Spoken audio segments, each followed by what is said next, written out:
Hey guys, welcome back to another video. आप देख रहे हैं लॉ एंड फैक्ट्स और आज के वीडियो में हम लोग जानेंगे कि क्या देश के प्रधानमंत्री को गिरफ्तार किया जा सकता है। अगर किया जा सकता है तो कब और कैसे, क्या प्रोसीजर होंगे, क्या रूल्स होंगे अगर प्रधानमंत्री को गिरफ्तार किया जाता है तो। भारत में प्रधानमंत्री सरकार का प्रमुख होता है और उसे संविधान के तहत विशेष अधिकार, कर्तव्यों और सुरक्षा प्राप्त होती है। लेकिन यह सवाल उठता है कि क्या एक प्रधानमंत्री को गिरफ्तार किया जा सकता है, और अगर हाँ तो यह किस प्रकार और किन परिस्थितियों में किया जा सकता है। ये सब कुछ हम लोग जानेंगे आज के इस वीडियो में कि भारत के प्रधानमंत्री को अगर गिरफ्तार किया जा सकता है तो क्या परिस्थिति होंगे, कैसे कर सकते हैं। तो आइए जानते हैं, स्टार्ट करते हैं ये वीडियो। तो प्रधानमंत्री की गिरफ्तारी से जुड़ा मामला संवैधानिक, कानूनी और राजनीतिक दृष्टिकोण से बहुत महत्वपूर्ण हो जाता है और संवेदनशील होता है। इस विषय को समझने के लिए हमें भारतीय संविधान, कानूनी प्रावधान और न्यायिक सिद्धांतों को देखना होगा, यानी कि इंडियन कॉन्स्टिट्यूशन और जो भी लॉ है उससे रिलेटेड सारा कुछ रूल्स रेगुलेशन हमको जानना होगा। तब जाके हम लोग ये पहुंचेंगे कि क्या प्रधानमंत्री को गिरफ्तार किया जा सकता है या नहीं और कैसे किया जा सकता है, सब कुछ समझेंगे। तो सबसे पहले है प्रधानमंत्री की गिरफ्तारी के कानून, यानी कि क्या कानून है अगर किसी प्रधानमंत्री को गिरफ्तार किया जाता है तो। भारतीय संविधान में प्रधानमंत्री की विशेष सुरक्षा और अधिकार प्राप्त हैं, लेकिन इसका मतलब यह नहीं है कि वह कानून से ऊपर होते हैं। अगर प्रधानमंत्री पर कोई आपराधिक आरोप लगाया जाता है तो उसे गिरफ्तार किया जा सकता है, लेकिन यह एक जटिल और संवेदनशील प्रक्रिया होती है।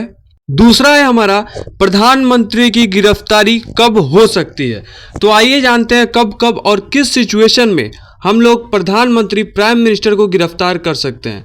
तो प्रधानमंत्री को गिरफ्तार करने के लिए ये कुछ परिस्थितियां हैं जो हम लाइन बाय लाइन समझेंगे इस वीडियो के माध्यम से। तो चलिए स्टार्ट करते हैं। सबसे पहले आपराधिक आरोप, यानी कि क्रिमिनल चार्जेस। अगर प्रधानमंत्री पर किसी गंभीर अपराध का आरोप लगाया जाता है, जैसे भ्रष्टाचार, धोखाधड़ी, हत्या, आतंकवाद या किसी अन्य गंभीर अपराध में संलिप्तता, तो उसे गिरफ्तार किया जा सकता है। अगर प्रधानमंत्री का किसी गंभीर आरोप में संलिप्तता पाया जाता है, अगर ऐसा पाया जाता है कि वो इस केस से इन्वॉल्व है, किसी गंभीर अपराध में इन्वॉल्व है, तो उन पे ये चार्ज लगता है। अगला है कानूनी प्रक्रिया का पालन। प्रधानमंत्री की गिरफ्तारी के लिए कानून का पालन करना आवश्यक है। कोई भी गिरफ्तारी तभी हो सकती है जब आरोपों की जांच हो और अदालत से अनुमति ली जाए। किसी प्रधानमंत्री को तुरंत गिरफ्तार नहीं किया जा सकता है। अगला है हमारा सुप्रीम कोर्ट, यानी कि सर्वोच्च न्यायालय की अनुमति। भारतीय संविधान और विधि के अनुसार, यानी कि इंडियन कॉन्स्टिट्यूशन और लॉ के अनुसार, प्रधानमंत्री की गिरफ्तारी के लिए सर्वोच्च न्यायालय या उच्च न्यायालय, यानी कि सुप्रीम कोर्ट या हाई कोर्ट से विशेष अनुमति प्राप्त करनी पड़ सकती है। एक सामान्य नागरिक के मुकाबले प्रधानमंत्री की गिरफ्तारी में अधिक सावधानी बरतने की आवश्यकता होती है, क्योंकि इससे देश में राजनीतिक अस्थिरता और संवैधानिक संकट उत्पन्न हो सकता है। इस वजह से इसमें काफ़ी सावधानी बरतनी पड़ती है किसी प्रधानमंत्री को गिरफ्तार करने के समय में। अब हम लोग जानते हैं प्रधानमंत्री की गिरफ्तारी की प्रक्रिया, यानी कि पूरा प्रोसेस क्या होता है जब हम किसी प्राइम मिनिस्टर, प्रधानमंत्री को गिरफ्तार करते हैं तो सबसे पहले प्राथमिकी, एफआईआर और जांच। अगर प्रधानमंत्री पर किसी अपराध का आरोप है तो सबसे पहले एक प्राथमिकी दर्ज की जाएगी, यानी कि एफआईआर दर्ज किया जाएगा सबसे पहले। उसके बाद पुलिस आरोपों की जांच करेगी। तो पहले एफआईआर के बाद जांच होगा और उसके बाद है हमारा विशेष अनुमति की आवश्यकता। प्रधानमंत्री की गिरफ्तारी के लिए एक सामान्य नागरिक की तरह बिना किसी कानूनी प्रक्रिया की गिरफ्तारी संभव नहीं है। प्रधानमंत्री की गिरफ्तारी के लिए कोर्ट से विशेष अनुमति की आवश्यकता होती है। यह इसलिए जरूरी है ताकि न्यायपालिका की स्वतंत्रता, राजनीतिक दबाव से बचाव और संविधान की मर्यादा बनी रहे। इसी सब वजह के कारण विशेष अनुमति लेनी पड़ती है कोर्ट से किसी भी प्रधानमंत्री, प्राइम मिनिस्टर को गिरफ्तार करने के लिए। अगला है संविधान का प्रावधान। भारतीय संविधान के तहत किसी भी प्रमुख सार्वजनिक अधिकारी जैसे प्रधानमंत्री को गिरफ्तार करने के लिए विशिष्ट प्रक्रिया और प्रावधानों का पालन करना होता है।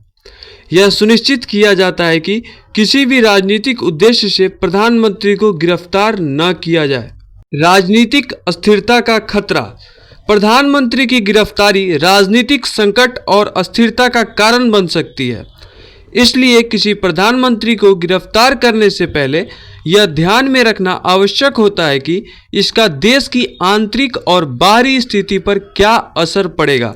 तो ये सब चीज़ों को ध्यान में रखकर प्रधानमंत्री को गिरफ्तार किया जाता है, ताकि कोई भी राजनीतिक संकट और स्थिरता का कारण न बने और ना ही इसका देश पर कोई भी असर पड़े। अगला है हमारा प्रधानमंत्री की गिरफ्तारी से जुड़ी कानूनी प्रावधान। तो क्या कुछ लीगल प्रावधान है प्रधानमंत्री की गिरफ्तारी से रिलेटेड, आइए जानते हैं। तो सबसे पहले है आर्टिकल 75 ऑफ इंडियन कॉन्स्टिट्यूशन, यानी कि संविधान का अनुच्छेद 75। यह अनुच्छेद कहता है कि प्रधानमंत्री और उसकी कैबिनेट यानी कि संसद राष्ट्रपति के सामने शपथ लेते हैं। इसके अनुसार प्रधानमंत्री को विशेष संरक्षण और अधिकार प्राप्त होते हैं, लेकिन ये अधिकार उनकी किसी आपराधिक गतिविधि को छिपाने के लिए नहीं होते हैं। यानी कि हालांकि प्रधानमंत्री राष्ट्रपति के सामने शपथ लेते हैं, लेकिन ये उनके किसी भी अपराध को नहीं छुपा सकता है।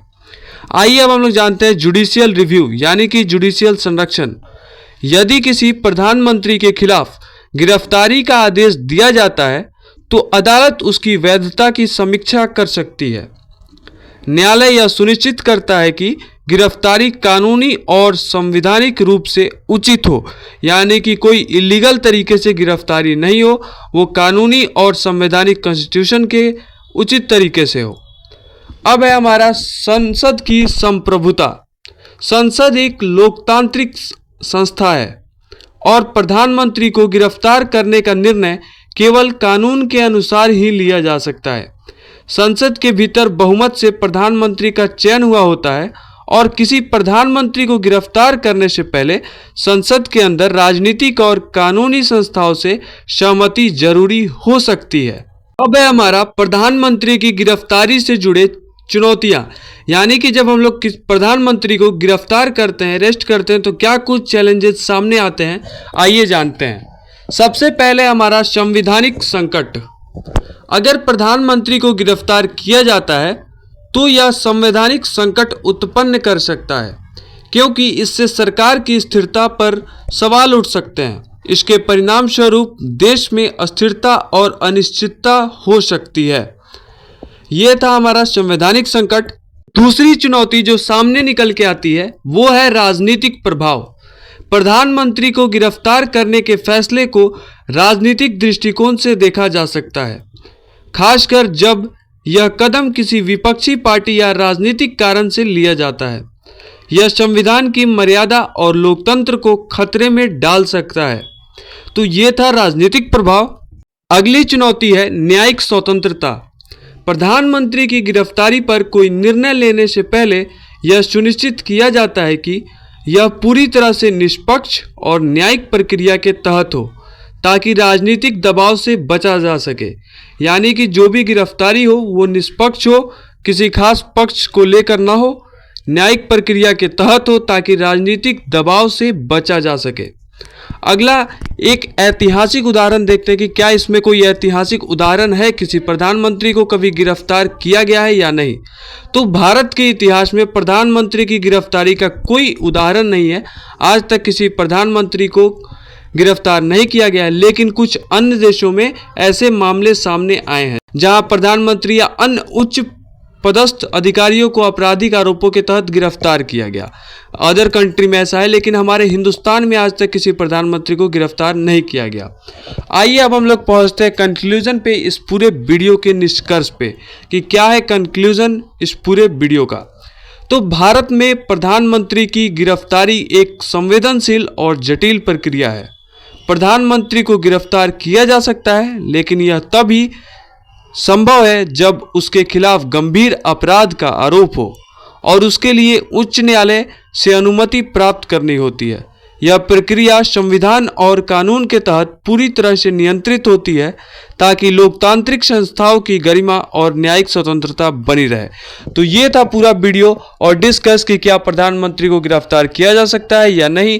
वीडियो कैसा लगा कमेंट सेक्शन में जरूर बताइएगा। अच्छा लगे तो लाइक कीजिए, चैनल को सब्सक्राइब कीजिए। मिलते हैं नेक्स्ट वीडियो में, तब तक के लिए बाय।